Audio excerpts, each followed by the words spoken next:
Итак, ребята, всем привет! И это видео поможет тем, у кого страшно гудит ноутбук, как будто рядом пролетает самолет. И может помочь тем, у кого сильно шумит микрофон.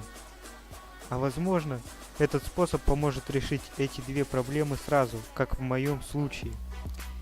На своем ноутбуке, когда я записывал звук, то он обязательно проходил обработку. Сейчас же в этом видео вы слышите звук, который никак не обрабатывался.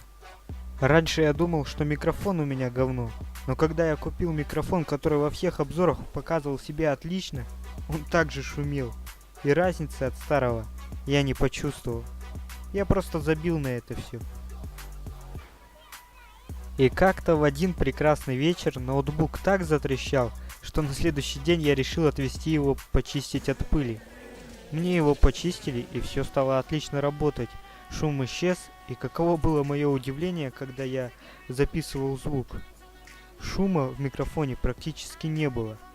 Итак, мы приходим к следующему выводу.